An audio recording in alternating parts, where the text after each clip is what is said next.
Welcome to the Smiling at the Future podcast. My name is Christy Rose, and this is my pursuit to glean practical wisdom on femininity, homemaking, finances, relationships, and singleness from the God-fearing women in my life. Hope you enjoy this journey with me as we learn to smile at the future. Hello, everyone. Welcome back. Have you ever struggled when making a decision? Maybe it's because we can't see the future and how a decision will pan out, but making decisions can be very difficult for us finite creatures. Thankfully, today we have Chris Hamilton back on the podcast to help provide clarity for us on this issue. And now, here is our conversation on decision making. Hi, Chris Hamilton. Welcome back to the Smiling at the Future podcast. You came out on this podcast not too long ago to discuss what qualities to look for in a man. But for those joining for the first time, would you briefly introduce yourself to the listeners? Yeah, first of all, thank you, Chrissy, for having me again. I am so impressed with the response I got from the last session that you and I did. You have a big following, and they're also nice and gracious. But thank you so much for having me. I am an accountant. I run a firm in Simi Valley. I have a wife, 3 grown daughters, 6 grandchildren, and I attend and serve at Grace Community Church.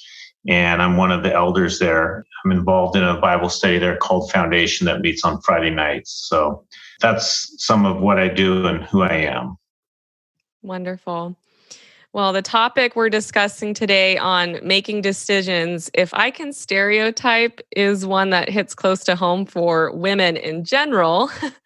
It seems that many of us struggle to make decisions. And so I'm looking forward to you bringing clarity to this process and helping us think biblically as we navigate these waters in the next big decision that we need to make. So I think probably the best place to start and the foundational question for Christians is, how do we discern the will of God when making a decision? And is there a danger that we could miss the will of God and choose the wrong major in college, or marry the wrong person, or choose the wrong job? So how do we think about the will of God in this? Yeah, it's a great question to start the topic, and you premised it with if we're saved, and I think that's really, really important. That is the foundational cornerstone to a discussion about making decisions.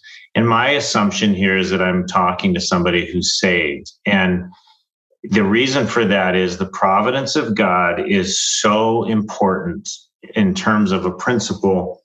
As we talk about making decisions and maybe making bad decisions sometimes. Romans 8, the verse everybody knows, says all things work together for good for those who love God and who have been called according to his purposes.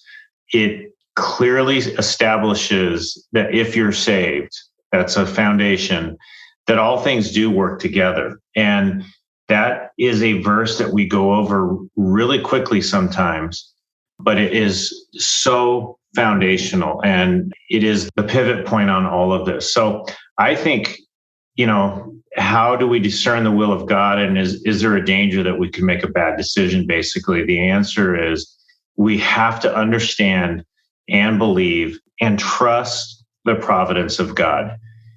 And as an older guy, I can tell you that understanding and believing and trusting the providence of God has been a process in my life that I wish when I was younger I had that perspective. And you have to remember this: God's will is never thwarted. It is never set aside. It is never derailed by anything, including a decision that I might make or you might make. You can never miss the will of God. And one of the passages that is so foundational in this area is 1 Samuel 2. It's Hannah's prayer. I might have mentioned this the last time we were together.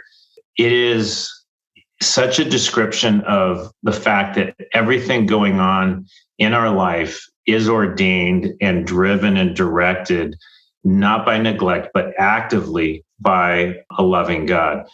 In 1 Samuel 2:4, for example, it says, the bows of the mighty are shattered, but the feeble gird strength. That is a picture of completely opposite of what you would expect, that the bows or the weapons, if you will, of the mighty kill people and the feeble die. That's what you would expect to say, because that's life. But Hannah in her prayer is recognizing, no, God directs all of this, and that the mighty are shattered and the feeble gird on strength. The only explanation for that is God. There's those who hire themselves out for bread, it says in that passage, but those who were hungry ceased to hunger. And again, that is a reference to the providence of God.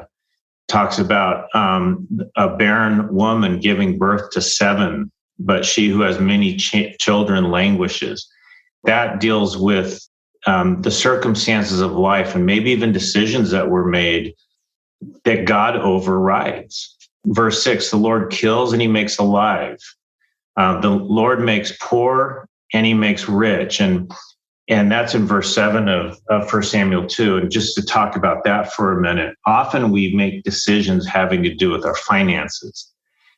And what that clearly states is you can make a whole series of decisions, let's call them investment decisions or work decisions or whatever, and you end up with a fat bank account. There's a danger there in thinking that because of my great decision making, that's why I have a lot of money in the bank. And the flip side of that is I can make all those same decisions and end up with no money in the bank. What we have to do when we consider decision making is to understand that whatever happens in life, it's ordained, directed, and personally superseded by a holy God. Proverbs 16:33, I think it is, says the lot is cast into the lap, but its every decision is from the Lord. And that makes Christians a little uncomfortable because we're talking about casting dice or gambling is really kind of what that's talking about. And what the writer of Proverbs 16 is saying is that even in that, every decision is from the Lord. In Proverbs 29, it says, many seek the ruler's favor, but justice for man comes from the Lord. That's Proverbs 29:26. And what that's saying is many people look for the ruler to make the decision. And whatever that judge, let's call it a judge, the judge makes a decision in a court case. The judge made the decision, but it came from the Lord. And it's just another example of the providence and direction of God in everything in life. And it sounds probably like I'm saying, we have a really short podcast today because decisions don't matter. And I'm definitely not saying that, because the Bible does go a different direction in that. And in case we might think that we should just let go and let God, there's other verses, for example, Proverbs, in that same Proverbs 16, verses 9 and 10, it says, the mind of man plans his way, but the Lord directs his steps. A divine decision is in the lips of the king. His mouth should not err in judgment. And I want to walk through that a little bit slower and just pick up some basics that apply to decision making. The mind of man plans his way. And that what that's saying is, you know what, we are in a world living a life where we must make decisions. We must make plans. That's part of life. We don't get to just let go and let God and just let life happen. We are called to plan our way, but we have to remember that the Lord directs our steps. And the second sentence that I read was, a divine decision is in the lips of the king. His mouth should not err in judgment. So it goes back to that previous verse where the judge makes a decision and that decision comes from the Lord. Well, a decision that we make, while it is the Lord's, there is a clear command there that we should not err in judgment. So we should take care with the decisions that we are given to make. We are to plan, we are to make decisions, we're to remember that the Lord directs the steps, and that whatever those decisions are the working of the Lord. So as we go through this, there's the doctrine of making decisions, and that doctrine is God is provident. He is active in everything. His will is never thwarted. And in that context, you and I will make bad decisions. We have made bad decisions. I've made bad decisions. I will make bad decisions. And I put quotes around those bad decisions, and we'll probably flesh that out as we go through this. So the goal of this discussion is not as much about how to make a correct decision as it is how to be biblical in the process of making that decision. And then once that decision is made, we're to be biblical in how we observe or absorb the consequences, if you will, of a good decision and a bad decision. So how do we discern the will of God? God's will be evident to us eventually. And we'll talk more about that. And then, is there a danger we could miss the will of God? I have great news. No, there's no danger that you and I can miss the will of God, because his will be done in our life. You can't pick a wrong major in college. You can't marry the wrong person. You can't choose the wrong job. I have been in jobs where I might have wanted to make the case that I picked the wrong job.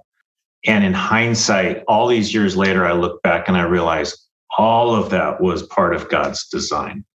And so there's great comfort. There's a lot less pressure on us in our decision making than maybe we might initially think. Well, that's really comforting to understand as we think this through. Do you have guiding principles you use to make decisions? Yeah, there's a couple, and I want to be careful here. I want to make sure that as I talk about the kind of the grid that I think through, that every decision that comes my way, I don't sit down and process all of this. If I have a decision, should we go to McDonald's or Chipotle?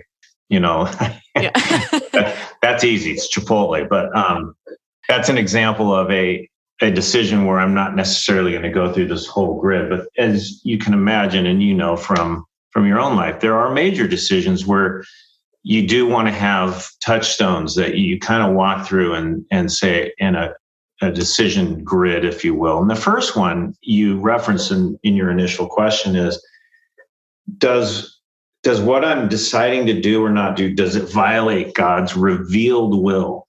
And there's a lot of attempt sometimes to try and discern God's will.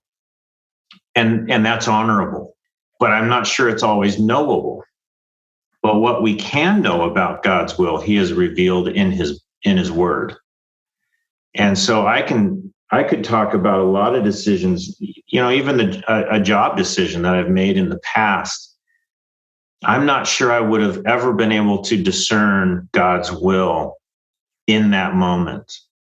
Now, many decades later, I can look back and see, I think I understand what God was doing in that decision and why I didn't go to take that job or I did take another job.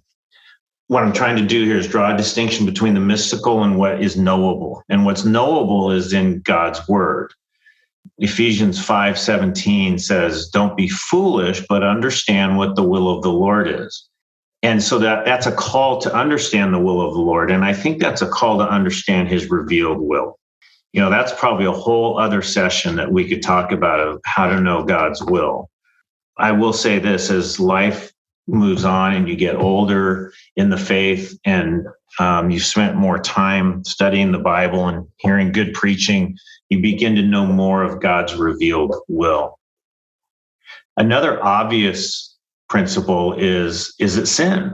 And this is really obvious. If you're making a decision between sinning and not sinning, that's easy, hopefully. But sometimes it's not such an easy question. And, I always tell young people who are still living at home, it's easy for you because you get, if you're making a decision and your parents are not in favor of it, well, one way to know you're in God's will and not sin is to obey your parents. But, once you get out of that, then there are, some decisions are obvious in this regard and some ways it's not. And by the way, if the decision is to sin, I can still tell you that God's plan and purpose is never diverted. And a great example of that in the Bible is Jonah. I use Jonah because everyone probably knows that story. He made a series of really bad decisions to disobey a direct command from God. And it's a remarkable story on a number of levels. And one is that God's will was not in any way diverted by Jonah's foolishness. Did Jonah make bad decisions? He made really bad decisions. He didn't go through the grid. Hey, am I choosing to sin? And even if he did, he knew he was, and he decided to do it anyway. Had enormous consequences for Jonah, had no consequences for God, because God accomplished what he was going to accomplish through Jonah in spite of Jonah. And I think there's a great lesson in that for us in our decision making. Another grid from the Word of God is we have to check our motives. Matthew 5 and 6 talk a lot about motives. In 1 Corinthians 3, it talks about how a believer's works are going to be judged and rewarded either with gold, silver, and precious stones, or wood, hay, and stubble that all burns away. And so much of that has to do with the motives. In other words, why are you doing what you're doing? Proverbs 16:2 says, all the ways of a man are clean in his own sight, but the Lord weighs the motives. And so motives is important. And I think it's an important examination. I'm not advocating a self-introspection that stops the decision-making process for weeks while you try and discern your motives. But this is where an older man or a woman who knows you well, or a friend who knows you well, a spouse, whatever it may be, can help you evaluate, are you making this decision with godly motives? Another decision point is this wise?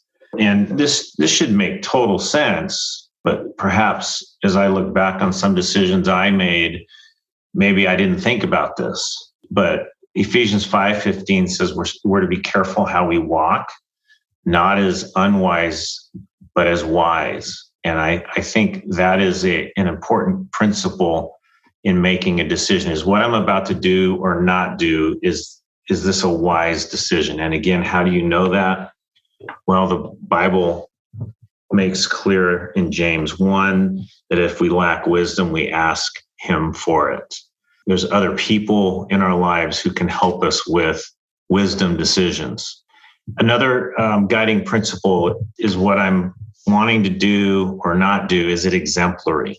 Is it an example to other people? And this might sound a bit strange, but so much of the Christian life is imitation. We imitate people. We're called to imitate people, and we're called to be imitated. 1 Corinthians 11:1, follow me, imitate me as I imitate Christ, or follow me as I follow Christ. Hebrews 13:7 talks about those who have led you, who have spoken the word of God to you, and considering the results of their conduct, imitate their faith.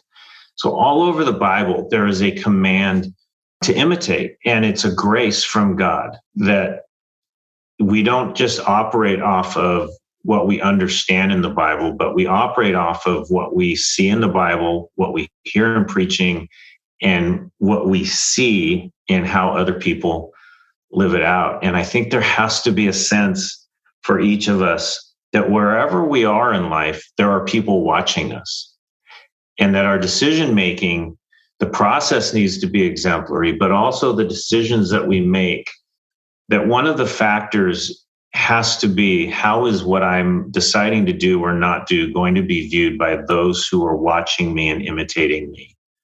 There's an obligation in the church to each other, to serve each other in that way. And there's a pretty dramatic example. I love this example in 2 Samuel 10. I think it's Joab and Abishai. They're brothers, and they're leading an army, and they're completely surrounded by the enemy. And so they make a decision to stand back to back. They divide their forces in two. They're outnumbered. They're surrounded. And it happens to be a battle going on in a place where everybody's watching the battle. And Joab says, you take that side. And if if you start to lose, we'll turn around and help you, and you do the same for us. And so they're setting this whole thing up. And then in verse 12 of 2 Samuel 10, he says, be strong and let us show ourselves courageous. In other words, we're going to do this. We're going to fight this battle. If for no other reason, he goes on to say, for the sake of our people and for the cities of our God, and may the Lord do what's good in his sight. We may die. We're probably not going to survive this, but we're going to make a decision here to go out strong and courageous for the sake of the people that we're watching and for the cities of our God, which means for the reputation of God. So I think our decision-making, one principle to keep in mind is that we have an obligation to people around us, and we have an obligation, if we name the name of Christ, that we represent Christ well. And then the last thing I think of, and really this is one of the first things I tend to think of actually, and all of this again under the umbrella of the providence of God, that God, as a believer, God is going to do his will in spite of me sometimes, and I hope not in spite of me in other times. So all of this is under that umbrella of his providence. But this next one is really important, and that is consequences. Am I prepared to absorb and endure the results of a bad decision? Psalm 15 speaks of those people with integrity.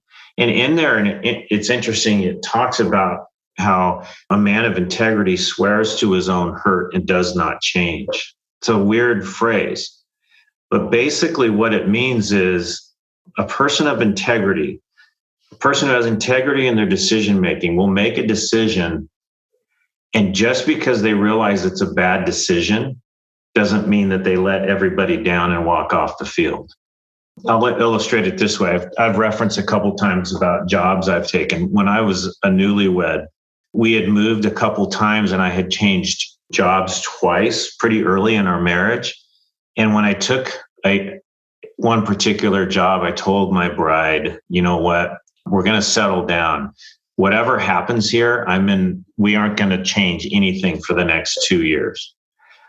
I have no idea why I said that. It was a decision I made. I didn't seek any wisdom. I don't think it was a sinful statement. I don't think it violated God's revealed will. My motives were right. I thought it was wise at the time, but it was a really bad decision because within probably 8 to 10 weeks on that job, I realized I had made a commitment that was going to be very, very hard to keep because the boss, if you will, really did not like me. And it wasn't just a passive dislike. He was very aggressive with it. And it was very difficult. And it was about that time that I saw this phrase and I understood what Psalm 15 meant, that I had made a promise. I swore to my own hurt and I needed to not change. And a parallel is Ecclesiastes 5, where it says, don't make a vow and not keep it. And it also says, don't be hasty in word or impulsive in thought. And 35 years later, I look back on that and I think those 2 years, and I did stay there 2 years. I gave notice at 2 years and 1 day. But those 2 years were so good because I look back and I learned a really hard lesson, and I bore with it for 2 years to learn it, that I would never again be hasty to make a commitment, to make a decision, and to communicate to my bride or anybody else a decision like that without really thinking about it. And by the way, good things came out of that. When I gave notice, I was going to go start my own firm. One of the partners in that firm called me that night and said, can I come with you?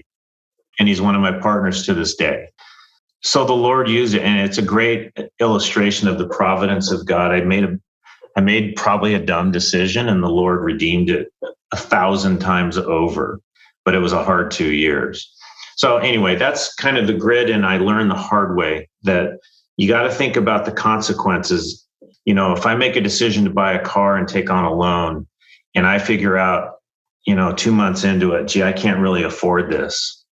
That doesn't give you you don't get to walk back from that decision and just walk away from the loan and not make loan payments, for example. Or, a big decision for some people is going to be to buy a home someday, to take on the debt that goes with that home. Well, when you make a vow, you have to keep it. And that vow is to the lender who gave you a lot of money to buy that house. So that part of the decision-making process of a big purchase like that is, what if I make a bad decision here? Am I committed to seeing it through? And by the way, that doesn't mean you don't try to sell the car, but you have to pay that loan back. So those are some of the guiding principles when I make decisions from the standpoint of what I talked about earlier, that I don't want to err in judgment, that I do want to make a plan. I want to do it purposefully. I understand that the Lord will direct my steps, but I have an obligation to make as good a decision as I can. But once I've made the decision, I need to bear the consequences. I need to remain under that decision. If I've made a promise in the context of that decision, I need to keep that promise. And that goes back to making the mistake on choosing who to marry. I just don't think you can ever say that. The Lord brought you together. It's His will that you're married. And it's a very dangerous thing to say, "Ooh, I made a mistake." And there's other proverbs too that talk about the wisdom in seeking counsel from many people when you're in a decision-making process. But kind of the flip side of that coin, I'd like to know how you can tell if asking for help and making a decision is actually a crutch for not thinking through an issue yourself. Yeah. And, there are people who are professional, I call them professional abdicators. They go around letting other people make all their decisions for them. It can definitely be a crutch. And the professional abdicators are the ones that are always asking other people, what should I do? And there's a couple of things that happen. One, that can be an honest question. I'm not being critical of that. That can be a very honest question. But it can also be a manipulative question or maybe that's too strong a term, but somebody going around waiting for someone to tell them what they want to hear. Yes, you should go to that school, or yes, you should major in accounting or whatever. Of course, no one's ever going to tell you that except for me. But they're looking for a counselor who will affirm what they already want to do. So there's a lot of ways it could be a crutch, that people have difficulty making decisions until they have enough of an audience or a college of counselors, if you will, who affirm them, and then they feel comfortable making that decision. I always suggest to people that maybe the best way to get counsel, and I think it's a good instinct to get counsel, to not necessarily think through some big decisions just yourself, but to have people who can walk you through that decision. But there's a good way to ask that question. And one thing to think about is that maybe come up with 2 or 3 alternatives. So if there's a decision in front of you, you don't just go to your friends or your counselors and say, what should I do? It's a very difficult question for someone to answer. But if you can come to them and say, okay, here's the situation, here's the decision that's in front of me. I'm looking at if I go down path A, this is kind of how I think it's going to go. If I go down path B, this is kind of what I'm thinking is going to happen there. They're either both really bad or they're both really good, or whatever the situation may be. But that's kind of how I'm viewing it. And then you can say, what should I do? You certainly can. But what I try to discipline myself to do is to say, am I thinking about all the alternatives? Are there more alternatives that I'm not thinking about? There are very wise people around me that will say, well, yeah, you haven't thought about alternative C. And that is really, really helpful wisdom, because we all have blinders on. But when you come in with 2 or 3 alternatives to a decision, when you're seeking wisdom, you're really opening up, you're helping that person help you. Where if you come in and say, what should I do? They're going to start peppering you with a bunch of questions to kind of come up to speed, to get context and understand what are all the factors and variables that you're addressing here. And when you seek wisdom, and that's what I'm going to call it, well, that's what the Bible calls it. And I think that's the way to think about it is don't seek answers to your problem. Don't seek a yes or a no, or yeah, you should definitely do this. You should definitely do that. But what you're looking, that's not what the Bible talks about. What the Bible talks about is seeking wisdom and perspective. And I think if you can ask questions that will take you down that path, I think that the decision you need to make will become a little more clear. And the other thing in that, as you walk out of that process of seeking counsel, is you have to own your decision, and you have to own the process 100%. However it turns out, good, bad, ugly, it's yours. It's not good to have a pattern in your life where good decisions are my fault and bad decisions are always somebody else's fault. It's not a good way to go. If I ask you for counsel on something, Christy, and it goes bad, and then I walk around and tell everybody, well, Christy told me I should do it. I'm sure you've experienced that. It's very uncomfortable, and it kind of shuts down people from wanting to give counsel if they're going to get tagged with the bad decision. And it's dishonest. You have to remember your decisions are your own. And the decision process is your own. And that's not a scary thing. That's actually tremendously affirming that the Lord has put in each of our lives the ability and the freedom to make certain decisions and to go certain directions. The process of that is seeking wisdom, absolutely. But don't hang other people with a decision, good or bad. It ultimately was your decision. Oh, that's a good point that you brought out. I was going to make that point, and then you made it much better than I was going to do. So thank you. Chris, you had referenced James 1:5. And if any of you lacks wisdom, let him ask of God, who gives to all generously and without reproach, and it will be given to him. So how do you pray when you're seeking the Lord's help in a decision and asking him for wisdom? Well, I will say this. I do go to the Lord often and say, what should I do?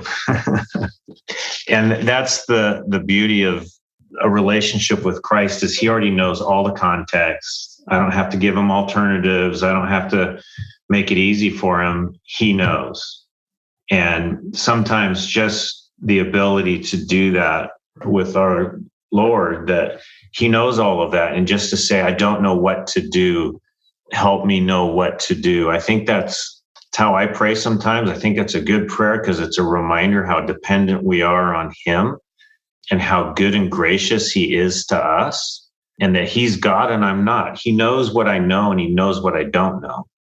And that kind of leads to the next part of that is I find myself praying a lot for clarity. Lord, just make it clear. The decisions I struggle with are where no matter what the decision is, both outcomes appear to be good or both outcomes appear to be bad. And I think that's probably true for everybody that's listening, because if one outcome is good, one outcome is bad, that's not a hard decision, I don't think, for the most part. So I really pray for clarity, and I do want to know the will of God. And when I pray for clarity in terms of the will of God, I'm in the Bible, I'm looking for biblical principles. I'm trying to think of, am I making a decision that is governed by a particular principle in Scripture or even a passage in Scripture? I want clarity on my motives. Sometimes both routes I could take, or all three routes I could take. I have differing motives for each path or each possible outcome of the decision. And I really want the Lord to expose my motives, because as we talked about, we are judged by our motives. I pray that the decision I make is exemplary, as a dad, as an employer, as a husband, as a grandfather, as someone who's involved in ministry at church.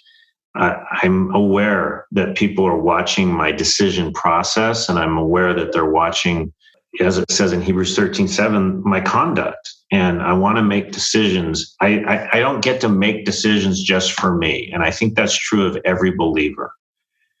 And that's an uncomfortable truth, but that's part of my prayer is whatever happens here, I want the Lord glorified. I want him honored. I want his kingdom advanced, and I don't want to get in the way of that. I definitely pray for wisdom. So that's how I pray. And it's always helpful to pray with someone in the face of a big decision, because it's, you're just reminded of our dependency on the Lord and on how good he is to us. Now, this is kind of a follow-up question, and I didn't send it to you earlier, but what would you say about people who like to throw out the fleece, so to speak, and ask for like a sign or something specific to give them clarity? Would you say that's a good thing, a bad thing? Yeah, I think it's probably a bad thing, because it makes it look and sound like somebody believes in the providence of God, but they really don't. The ultimate, in my view, the ultimate evidence of a demonstrated belief in the providence of God is I'm going to make a decision based on what I know. I'm not going to try and have God reveal himself to me or to prove to me that he's provident before I make the decision. Faith is I'm going to make the decision because I believe in his providence. So that's why I think the umbrella over all of this and the cornerstone to all of this is, do we really believe that God is provident, or don't we? Because if we do, we don't need to make God prove himself before we make a decision. And I think that's dangerous. And I want to be real careful about too broad of a statement there, because I'm sure there's some things that people would call a fleece and other people might not. I laugh because I'm thinking about when the first time I ever asked Ann out on a date. I told the men who were holding me accountable that if she says no, I'm going to see that as a sign from God that we are not to date. And she said no. Somebody had already asked her out for that night. And, that I don't know if that's a fleece or not, but for me, it was just a moment of clarity. And of course, obviously, it's another example. It's a Jonah example that I made a dumb decision. God overrode it. And we've been married for a lot of years. In spite of my foolishness. So I made a decision. It was a dumb decision. And in some sense it was, Lord, whatever she says, I'm going to see that as a sign from you. And usually not a good idea. Yeah, those are good points. Thanks for bringing clarity to that. In a decision where you don't know how to move forward and you're kind of in a place you're stuck, you're praying for wisdom, you're seeking counsel, but eventually you have to take a step forward and make that decision. But how do you avoid that paralysis by analysis place that many of us find ourselves in? Yeah, I think that if that's a pattern, it's a good pattern to address with accountability with other people. A practical way to deal with that is, depending on the decision, give yourself a deadline and you just have to make a decision. I remember early in my career, I was offered a job at a company downtown LA in a high rise. I went down and interviewed, and I remember sitting outside that building thinking, this is the job I've always thought I wanted, and yet I don't know. And it really froze me for a day or two. And then I just decided I just got to make a decision, and I set a deadline. And that feeds into, again, the cornerstone of all of this, and that is, if you believe in the providence of God, you're more likely to be a decision maker. Make a decision. You have to go back to what you know. If you believe that God will override, that his will is going to be accomplished regardless of your decision, I think that takes away a lot of the motivation to be afraid of making a decision. So what I would say is the goal is to make a decision one way or another. Just make the decision, act, be strong and courageous. When that term strong and courageous is used in scripture, it's never based on, and that's a command all over the Bible, by the way, in different forms. It's never based on your or my intelligence or our ability to think through things or athletic or intellectual ability. always based on a faith that God's going to do what God's going to do. So I think being strong and courageous applies even to eliminating the paralysis by analysis in our life. Go through the grid, go to get some counsel, set a deadline, make a decision, move on, and remember to look back and see how the Lord honored that decision and how he worked his will through all of that, whatever that decision was. No, that's helpful. Thank you. So, what are telltale signs of a bad decision? Yeah, I think it's the opposite of, well, it's kind of the opposite of the principles you use to make a decision. If the result of a decision is obviously looking back and realizing that was a foolish decision, then again, the decision wasn't necessarily bad, but the process to get there probably was. And I guess, I don't want to be too semantical here, but I guess my point is we all make bad decisions, and that's not really the issue. It's learning from how did we get to make that bad decision, and then how do we live with that bad decision. Part of living with a bad decision is learning, how did I make such a foolish decision? I also think a telltale sign of a bad decision is sin. Jonah is a great example. Jonah had a lot of consequences to a series of bad decisions. That's a telltale sign. When things start unraveling, when things start falling apart, when things are out of order, that's probably a sign of either a bad decision or a series of bad decisions. Criticism from others could be a sign of a bad decision. And I think you have to be careful even listening to that.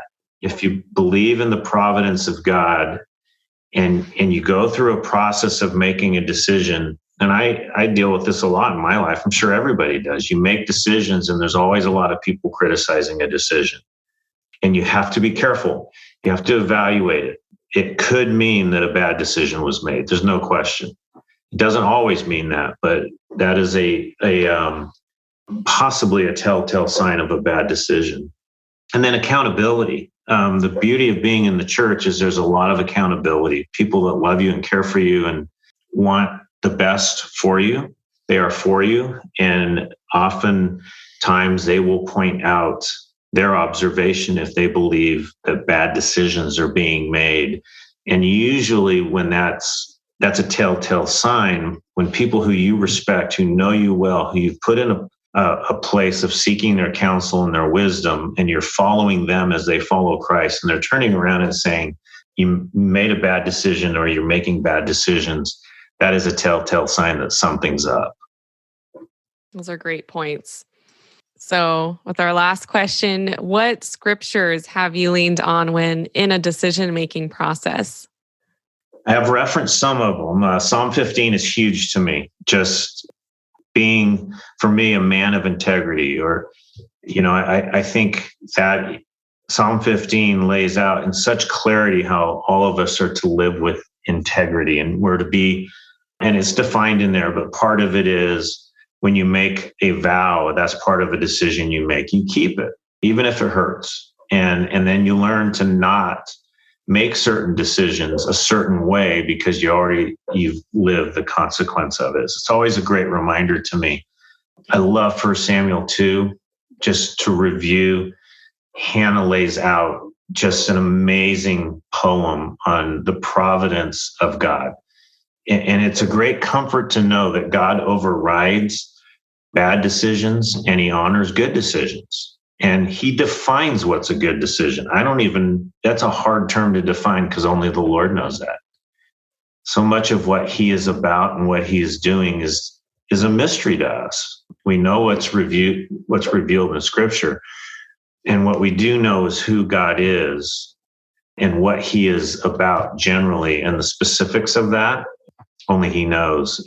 So I love the reminder there. Isaiah 40 is another one in the context of a big decision or the difficulty of making a decision, just to be reminded of a very big God. And Isaiah 40 all the way through says things like he sits above the circle of the earth. He peels back the universe like a curtain. He sifts nations like sand. you know, he's a big God, and everything he does is by design for according to his purposes. And you and I get to be a part of that, but we're really small players in that. So that's always a passage that I like. And so really, I guess what I'm saying is in the face of a big decision, I like to review who God is. The pattern of Psalms where David's constantly in a difficult spot, he pours his soul out. And then by the end of the Psalm, he's going back and rehearsing who God is. And I just think that's so instructive in life, and it's instructive in decision making. Thank you, Chris, for teaching me and helping me to understand this process and how to think these things through. And I know it'll be a blessing to the listeners as well, as we all are making decisions every day, some big, some small. But I think all of these principles will be helpful no matter the decision we're in. So thank you. Oh, thank you. I hope it is helpful. Good to be with you.